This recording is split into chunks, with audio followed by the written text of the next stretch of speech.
As you can see, these are my kale, and I have some spinach. I just about give up on spinach.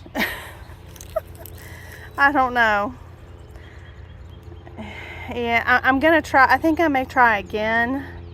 I just ordered today a new green stock, a leaf green stock that I'm gonna put up on my back porch. And I think I'm gonna try some spinach in that with my lettuce. But look at my kales. They're doing well. This one's ready to probably, I could go ahead and harvest some of that off. So this is why I like to garden in the fall. I planted these collards in the fall, and look at them. I picked them, I want to say it's been about maybe 4 weeks ago. And I just keep fertilizing them with an organic natural, I believe it's feather meal. So it's a nitrogen, heavy nitrogen. I think it's only nitrogen. And they come back. Now I do have some pest damage. It was 82 the other day. Because I'm not gonna spray, and I can clean that off, and the ones that are really bad, I just feed to the chickens.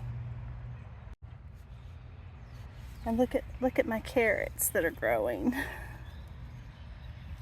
I think I'm gonna have a nice, probably early spring harvest of carrots.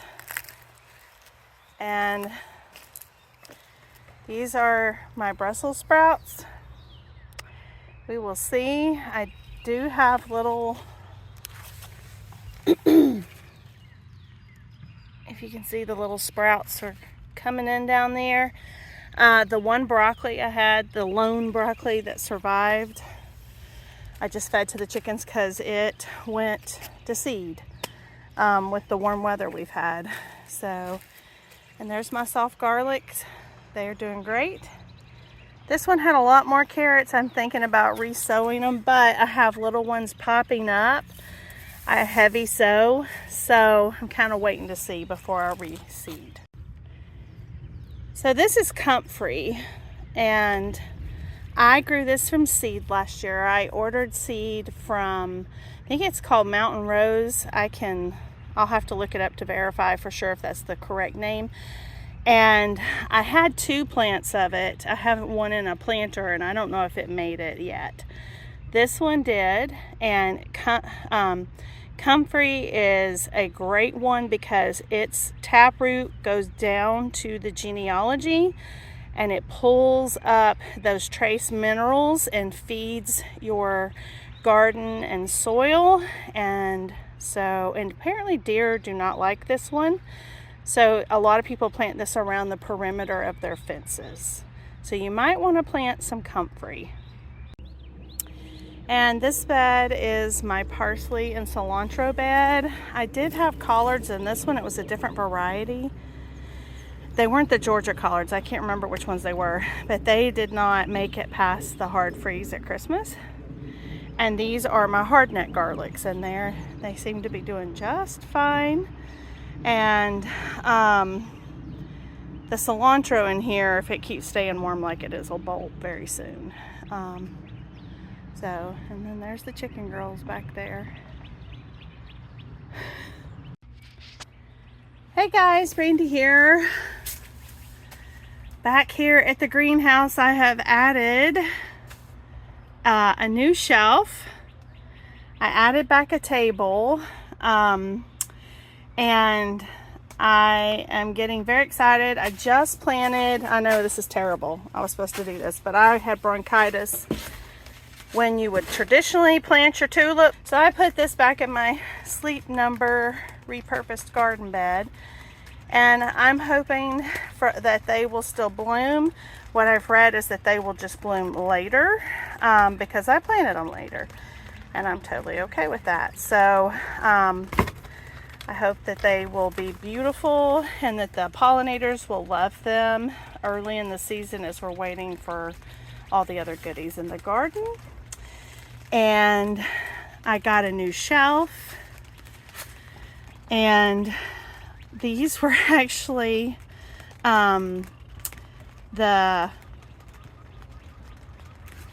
what are these? The pansies. I couldn't think of my word. That I bought from Busy Bee last fall, and I never got them planted. I think it's raining now, which is good. And that is my chamomile that we seed started. And I picked up these starts. One is broccoli, and one is cabbage. And then the other is romaine lettuce leaves, because my romaine did not come up.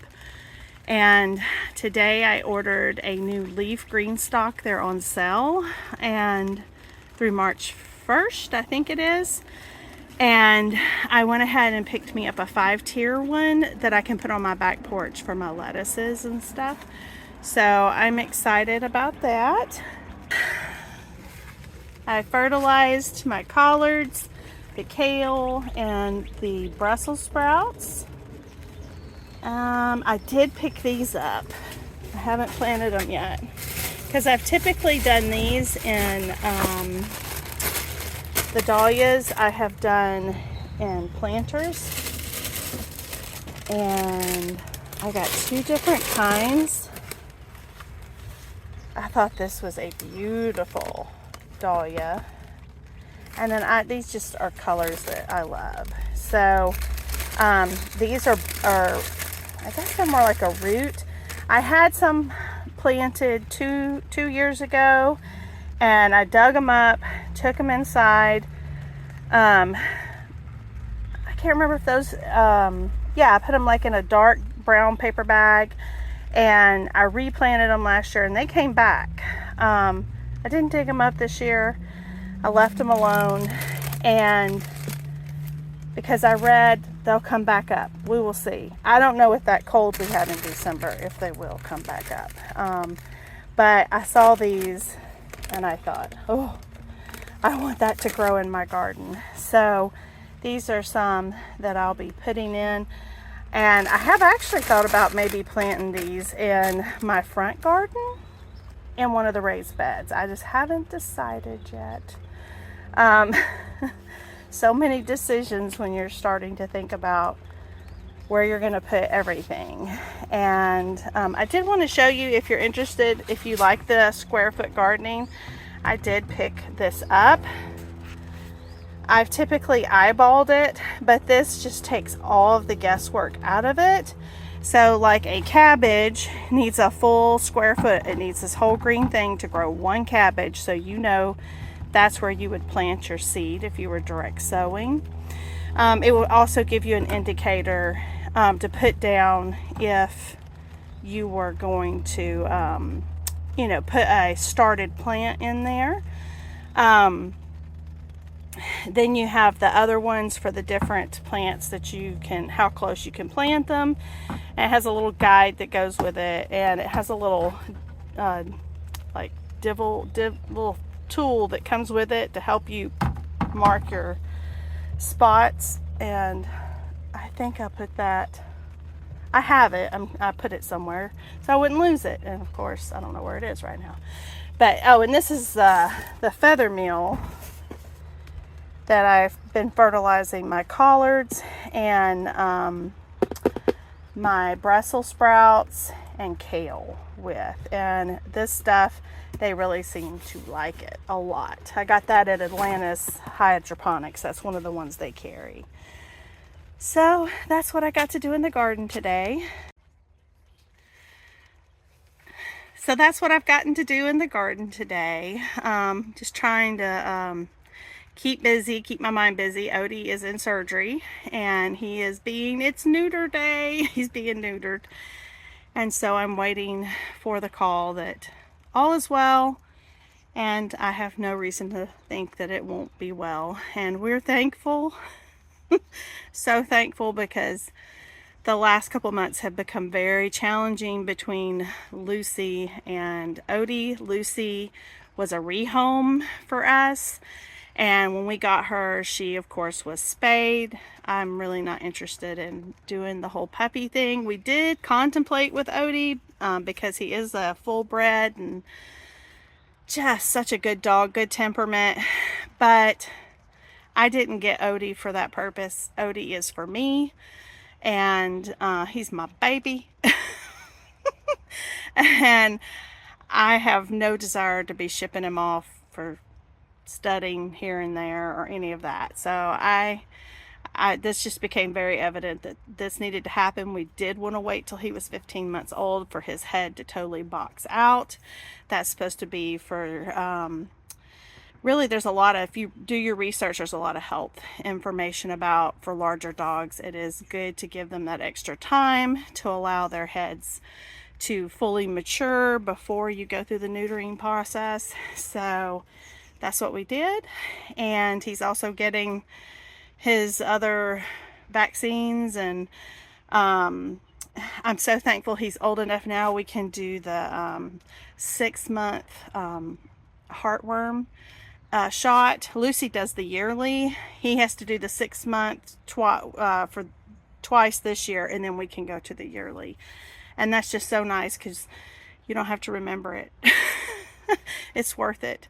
And living in the swamp in Georgia, mosquitoes are for real. And so yes, you should make sure to treat your dogs for heartworms. If you don't believe me and you ever get an opportunity to go to like UGA's veterinarian hospital that they have on the campus, we've actually done field trips there, and you can actually see what heartworms do to your dog. They like have all that information and stuff set there. You'll never want your animal to have to go through that. So but anyway, that was what was happening in the garden.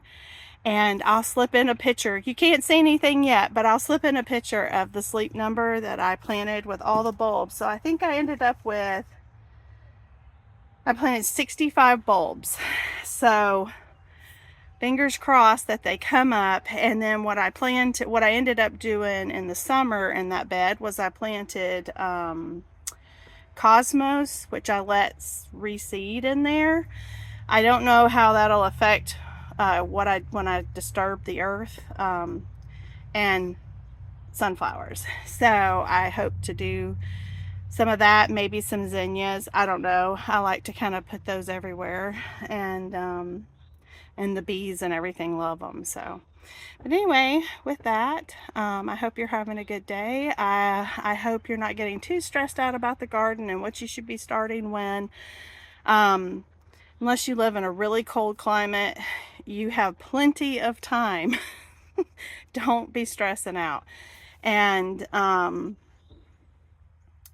the garden should be a place for, I mean, it's a lot of work, it's hard work, but it should be a place of respite. So don't let the things of the world that want to upset everyone dictate all of that. Find peace in the garden, find your own timing, realize you have plenty of time. It's still February, it's still winter, and even though here in the South it has been like past, I mean, we hit up 81, 82 the other day, and sunny, and it was just wonderful. It's my kind of weather. So but it'll be here soon enough, and so it's better just to kind of prepare. And so, like I said, these tulips and stuff are normally planted at the latest January, and it's late February, and I got mine planted. So who knows, maybe they'll come up, maybe they won't. I think they're going to come up.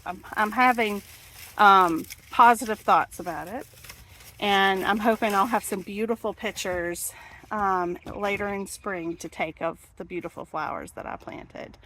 So with that, I'm going to leave you. So this is the repurposed Sleep Number frame.